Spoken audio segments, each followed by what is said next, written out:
Танганьика. Озеро, скрывающее больше тайн, чем можно представить. Самое длинное пресноводное озеро в мире.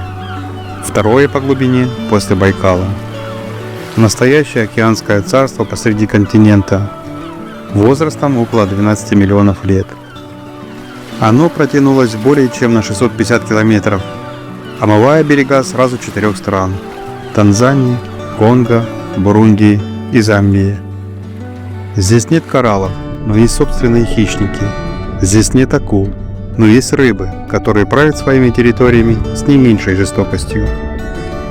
Здесь родились цихлиды. Более 200 видов, и почти все встретишь только здесь. Каждая из них как уникальное живое изобретение эволюции. Это природный космос, но под водой. Но сегодня мы нырнем глубже, потому что в этих водах плавает огонь.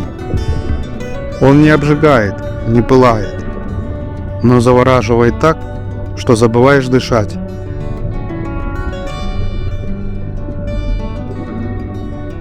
Привет, друзья!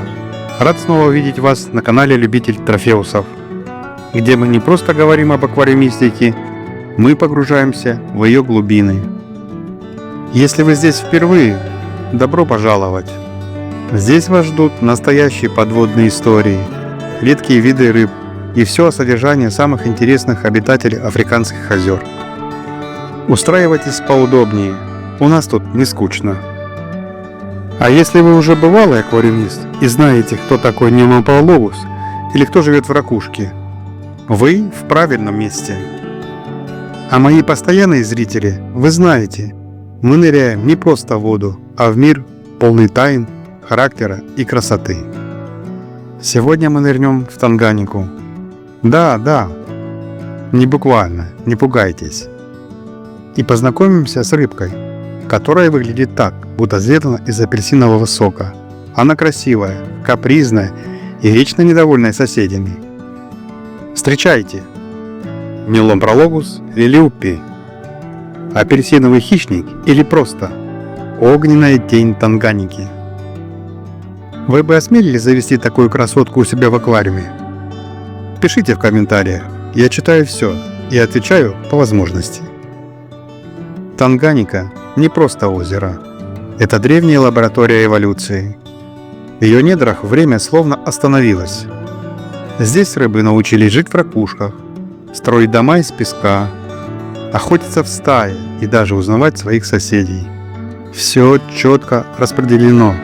Кто живет на песке, кто в гротах, кто в пещерах. И вот среди этих каменистых коридоров целиком скрывается один из самых ярких видов. Он прячется не потому, что слаб, а потому, что умеет ждать, выслеживать, атаковать. Это не просто рыба, это огненная тень. Лилиупи – один из самых эффектных представителей танганьикских цихлид. Имя лилиупи рыба получила в честь бельгийского зоолога Нилепа, который изучал водоемы Африки в 1950-х. Впервые рыбки были представлены аквариумистом в 1958 году, но долгое время оставались редкими и дорогостоящими. А вот спустя десятилетия эти цихлиды стали гораздо доступнее, их популярность резко пошла вверх. Ниломпрологус лилиупи – эндемик озера Танганьика, то есть в природе его можно встретить только там. Обитает преимущественно в южной части озера, поблизости от Конго, Замбии и Бурундии. Живет в каменистых биотопах, где каждая расщелина – это укрытие и граница территории. Встречается на глубине от 5 до 40 метров. А самое интересное, в зависимости от региона рыба может быть оранжевая, желтая или даже темно-охристая. Ученые выделяют несколько морф, цветовых форм, и аквариумисты ведут настоящие споры, кто красивее. Ее окраска варьируется от ярко-оранжевого, желтого до медного и янтарного. Особо редкие морфы, красноватые или почти белесые, встречаются в отдельных регионах Танганьики. Эта цихлида скрытая, быстро, словно пульсирует в тени, но стоит ей выйти на свет, и аквариум будто загорается изнутри. Вспышка света среди камней. Ее тело вытянутое, мускулистое, идеально приспособленное к жизни среди узких проходов и пещер. Глаза синие, сверкающие, как будто светятся изнутри. Может менять оттенок окраски, в зависимости от настроения и доминирования. Не путайте с желтыми коммерческими формами. Дикие лилипи куда более насыщенный, огненный, с дерзким взглядом. Лилипи имеет хорошо узнаваемое вытянутое тело, мордочка заостренная, с большими мясистыми губами. Хорошо развит спинной плавник, который тянется от самой головы до хвоста. Хвостовой плавник веерообразный. Самцы крупнее самок, их плавники более развиты. В природных условиях длина рыб достигает 10-12 см. В аквариумных условиях их размер меньше, самки до 7 см, самцы до 10 см.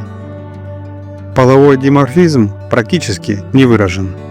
Для содержания этих рыб необходим аквариум объемом не менее 80 литров на одну пару. Для небольшой группы из 4-6 рыб необходимый объем аквариума должен быть не менее 150 литров. В любом случае необходимо стремиться к тому, чтобы объем аквариума был как можно больше, так как при маленьких его объемах между рыбами очень часто возникают территориальные конфликты, которые заканчиваются гибелью одной из рыб.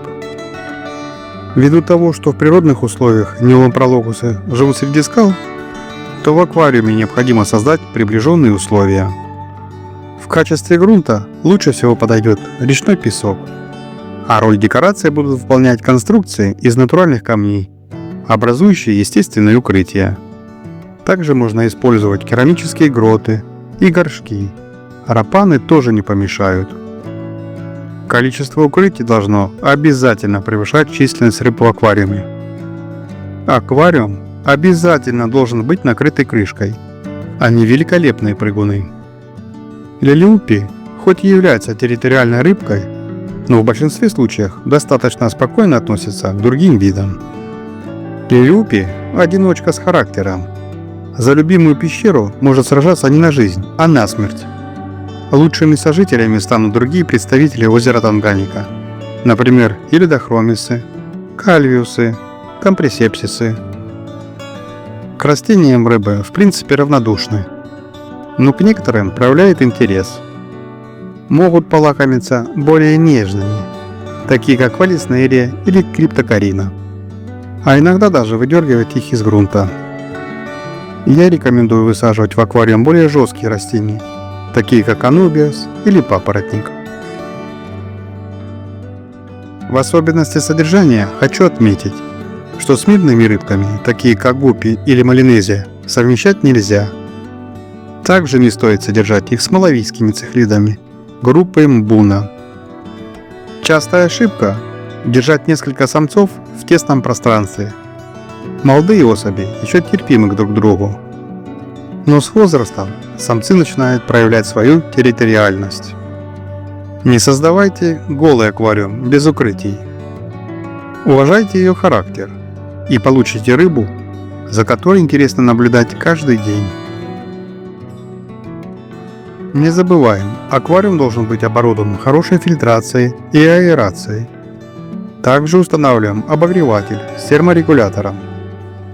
Обязательно еженедельная подмена воды 30% от общего объема аквариума.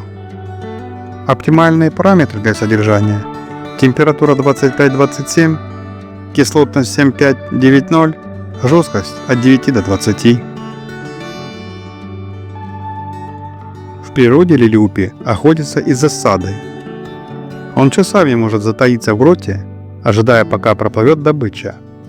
Личинка, рачок или молоденькая рыбка. Резкий рывок, и жертвы уже нет. В аквариуме он ведет себя так же. Это не рыба-компаньон, а рыба-хозяин. Территориальность у него в крови. В аквариумных условиях хорошо кушают различные живые и замороженные корма. Креветка, мидии, циклоп, дафния, артемия и мотыль. Хорошо едят качественный сухой корм. Не забываем растительные добавки. Рекомендуется кормить их 1-2 раза в день, в небольших порциях, которые они смогут съесть за несколько минут. Важно следить за тем, чтобы не перекармливать рыбок, чтобы избежать проблем со здоровьем и качеством воды в аквариуме. Рыбы из танганьики особенно чувствительны к загрязнениям. Лилиупи легко разводятся в неволе, а сами рыбки обладают ярко выраженным родительским инстинктом. К сожалению, половые различия практически не выражены. Лучший способ найти производителей – купить группу молодых особей и дождаться момента, когда пара сформируется самостоятельно. На это может уйти до года, а иногда и больше. Размножение – как операция спецназа.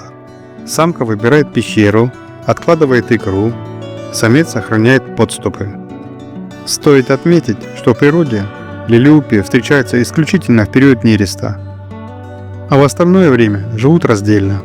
Через 10 дней появятся мальки, и в первые недели родители их будут даже защищать. Но потом будьте внимательны. Не все рыбы добрые родители.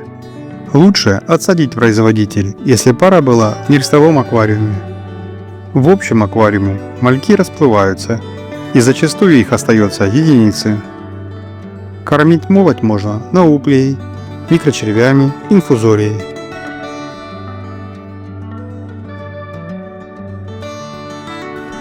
Неолопролобус лилиупи – это не просто рыба, это огненный пульс танганьики. В ней соединились древность, стратегия, яркость и характер. Если вы ищете рыбу, которая не просто красивая, а завораживает, вы ее нашли. А если вы уже держали лилиупи, напишите в комментариях, был ли он спокойным или пытался управлять всем аквариумом. Хотите узнать больше о цихлидах? Подписывайтесь на канал Любитель Трофеусов, где рыбки с характером, вода с историей, а аквариумы – это маленькие африканские королевства. Если вам было интересно, поддержите канал лайком. Это очень помогает развитию и мотивирует создавать еще больше полезных и качественных видео. До встречи! И пусть в вашем аквариуме всегда будет гармония, чистая вода и здоровые счастливые рыбки. Всем добра!